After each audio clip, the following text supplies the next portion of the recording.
pasaría si un día atraviesas tu pared y te quedas atrapado en un lugar medio raro?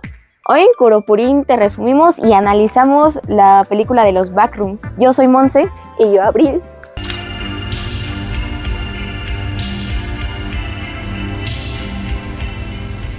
Empezamos con su historia de los Backrooms. Pues esta fue creada más que nada por algo colectivo. Sí, su lore nace de algo bastante... Es una historia bastante chistosa, diría yo, ya que nace el 12 de mayo del 2019 en un foro de 4chan donde se compartían según fotos como malditas, cuando en realidad fue una foto de una mueblería. Sí, y de hecho todas las fotos que ahí se compartían eran ciertamente conocidas, como de lugares conocidos, pero a la vez como imposibles por el aspecto que tenían esas fotos. Y pues de hecho el formato SCP era el que compartía más que nada como las investigaciones que de los Backrooms, como si fueran reales. Igual, como ya dijo acá Abril, pues sí fue algo totalmente más colectivo porque nace de una imagen en la que no se especificó como en sí la historia o el creepypasta. No, pues es que los Backrooms son tal y pasa tal y después hay tal nivel. O sea, no, literalmente es nada más una mueblería de más o menos una foto tomada como por 2002 en Wisconsin. Y pues la gente empezó a generar historias y más cosas como los niveles, los supuestos niveles y demás. O sea, fue algo que se fue formando por medio de una publicación.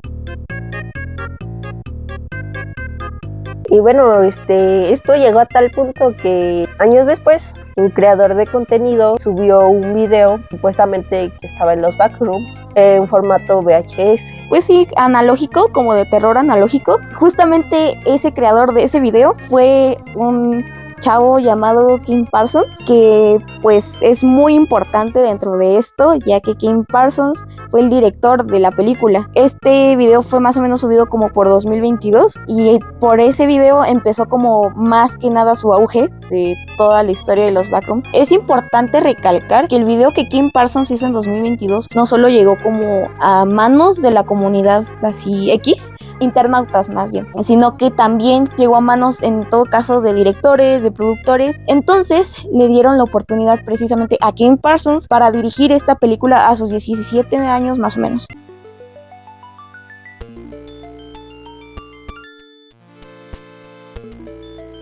De hecho, uno de los datos curiosos de esta producción fue que el pirata Clark, muchos pensarían que fue hecho con computadora, pero no, fue más bien interpretado por el ex-basquetbolista y actor Robert Bobrovsky. Bueno, está difícil su nombre, pero es tonta. Robert Bobrovsky. Ese, pero así es. Él fue el que interpretó al pirata Clark. Ya me cansó un poco su nombre, ya lo mencioné mucho, pero también Kim Parsons se convirtió en el director más joven de la historia en debutar en el primer puesto o primera película más taquillera en Estados Unidos.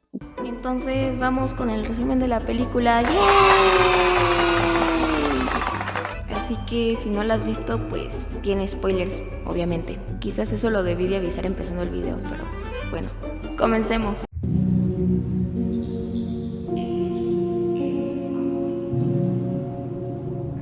Si creías que la película de The Backrooms iba a ser solo un metraje encontrado de internet, la producción de A24 y el director Kim Parsons te van a volar la cabeza con una propuesta de terror psicológico mucho más perturbadora. La historia se centra en Clark, interpretado por Chiwetel Ejiofor, un arquitecto frustrado y alcohólico que sobrevive manejando una mueblería en quiebra llamada Captain Clark's Ottoman Empire.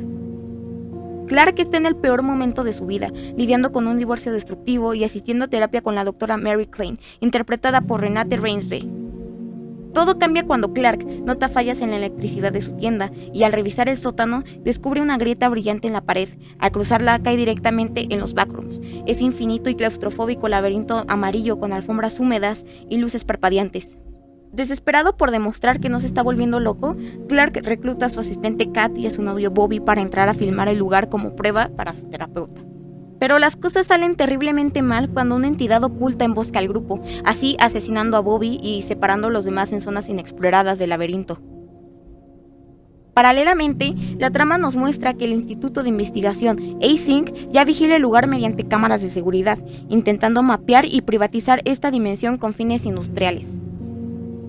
El verdadero giro de terror de la película ocurre cuando Mary, preocupada tras recibir un mensaje críptico en su grabadora, decide meterse a la mueblería y entrar ella misma a los backrooms. Ahí se topa con un Clark completamente desquiciado y psicótico que ha hecho del laberinto su hogar, rodeado de copias deformes de personas reales creadas por la propia dimensión.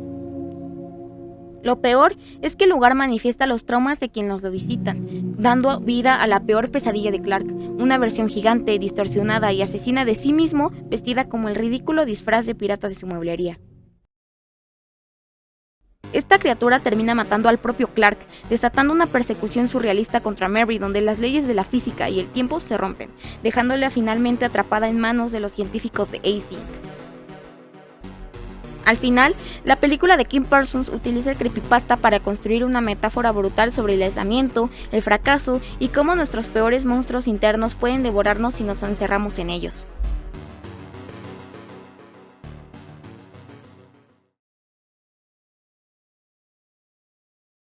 Ok, como ya dijimos en el anterior resumen de la película en sí empieza con una escena donde Clark, el protagonista, va a una cita con su terapeuta Mary. Hay detalles muy importantes, como que tiene problemas con o tuvo más bien en este caso, problemas con su ex esposa Bárbara.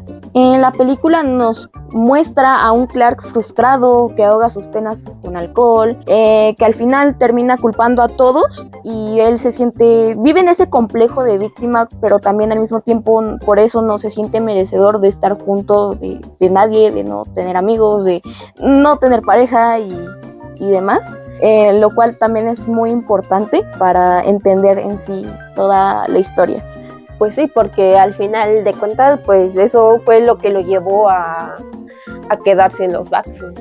Hay una escena que a mí me parece muy, muy importante, muy curiosa más que nada, y es en esta escena donde ya está en los backrooms, donde ya Clark ya secuestra a Mary, donde ya están ahí. En una parte vemos que están dos entidades, o tres entidades, una sentada en la mesa, otro bien chuequito con su lámpara y una que está parada, ¿ok? Lo importante en sí me parece la que está parada. En una escena anterior, creo, no sé si mal recuerdo, que sale una foto de la supuesta ex esposa de Clark. Vemos que es pelirroja, ¿ok? Entonces esa entidad nos puede dar como sí, o sea, vemos que puede ser ella, o puede más bien ser, pues sí, una entidad de ella. Y también te lo deja entender por la misma cosa de que le corta pues sí, como la raíz para ponérsela a Mary y hacer como juego de roles que hacían en terapia. Me parece, la parte que digo, madre, hay algo ahí, es en la parte donde ya se acerca el pirata Clark o la entidad de Clark. O sea, donde ya se acerca es cuando esta entidad que está inmóvil, totalmente inmóvil, no hace nada, no se espanta por nada, empieza, o sea, a la hora de escuchar los pasos del pirata, empieza a correr y tratar de escapar. O sea, se nota que tiene miedo y eso me parece muy curioso, y más porque se supone en la película que los backrooms son un reflejo no exacto de la realidad. Entonces es como un espejo. De la realidad y los sentimientos, ¿no? Exacto, es como un espejo. Entonces me pareció muy chistoso y, bueno, más que chistoso, me pareció algo, pues sí, algo que me dio curiosidad, algo que dije, ahí hay algo. Sí, más que nada por la parte en la que regresando a la primera escena, por la parte en la que la psicóloga empiezan a hacer los juegos de rol y Clark se altera. Entonces esa escena dice mucho de que posiblemente haya golpeado a su esposa o llegó a haber un maltrato por ahí. Igualmente no algo necesariamente físico, igual lo veremos si es que sacan una segunda parte bueno, yo supongo, o quizás es sujeto de interpretación. Hay que recordar que en sí los backrooms no necesariamente tiene que tener sentido, porque pues esa es la esencia y es la naturaleza de los backrooms, no tener sentido. También pues he visto precisamente mucha confusión por eso, y en general mucha gente que no comprendió pues en sí la película y muchas escenas o muchas referencias. Una referencia también que me pareció muy curiosa fue que en una escena se escucha una canción que se supone que era Los Midian, que se llama Ulterior Motives.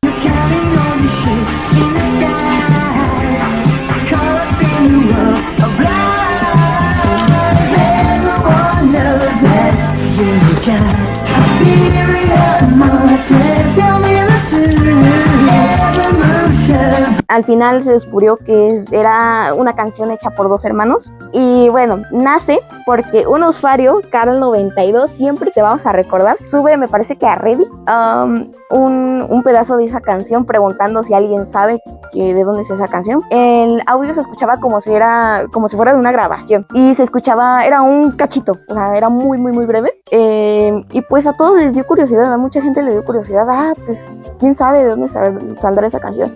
Y había muchas teorías, por lo poco y lo corto que era, mucha gente pensó y asumía que era de algún comercial de los 80 por ahí. Yo personalmente en ese momento sí cuando estuve al pendiente, y pues yo pensaba, no, pues igual si es un comercial, no creo que sea oficial y no creo que se vaya a encontrar. Lo curioso es que después unos usuarios encontraron la canción y vieron que era de una película porno. Sí, bueno, dejando de lado las canciones que vienen en películas cachondas.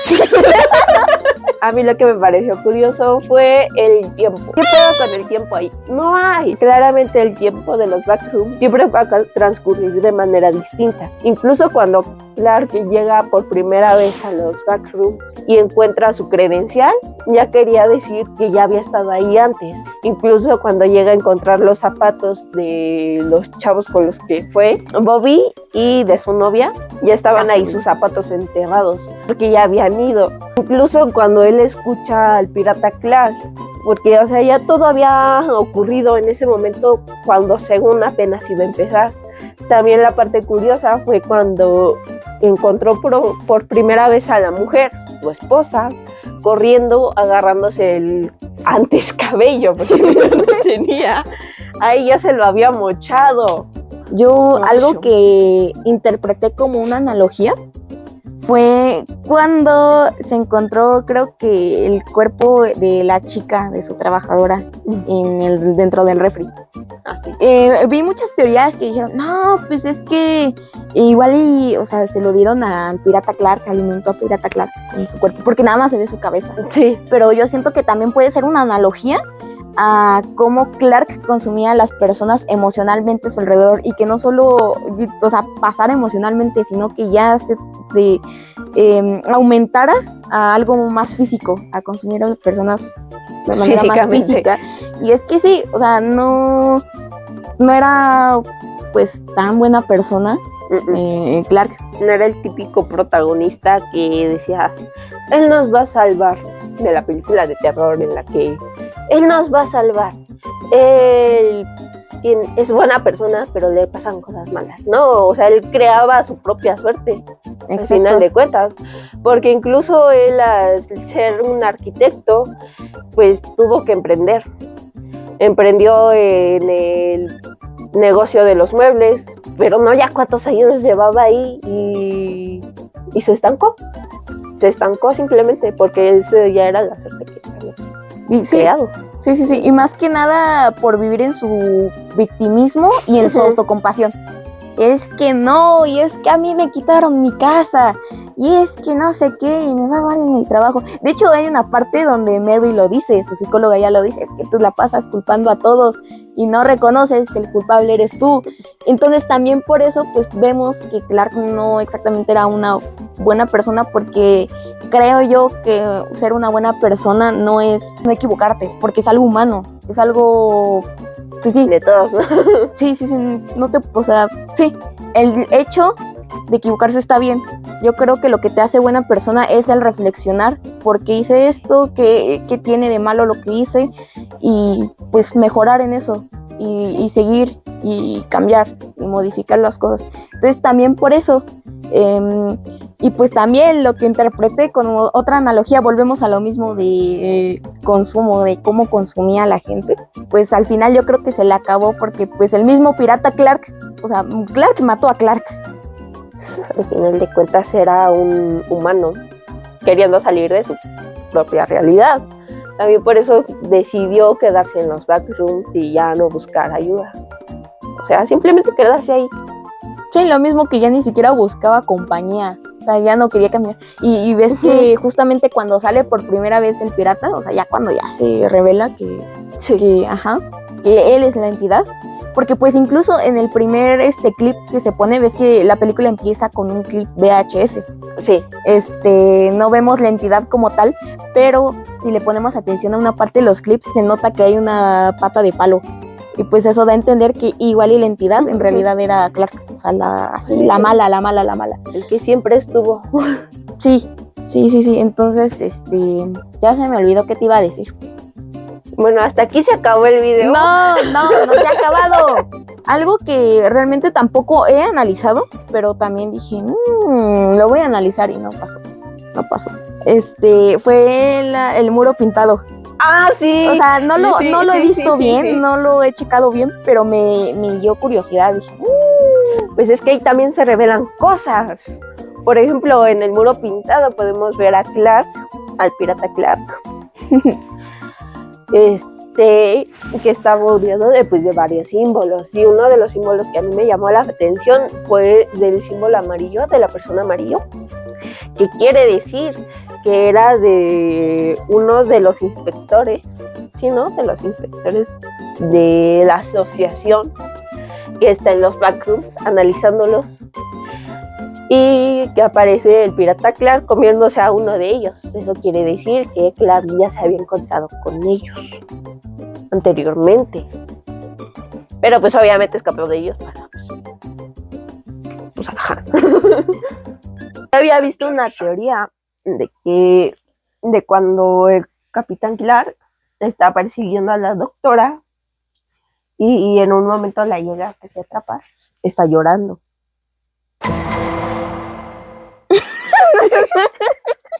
Creo que se nos olvidó que era algo escolar.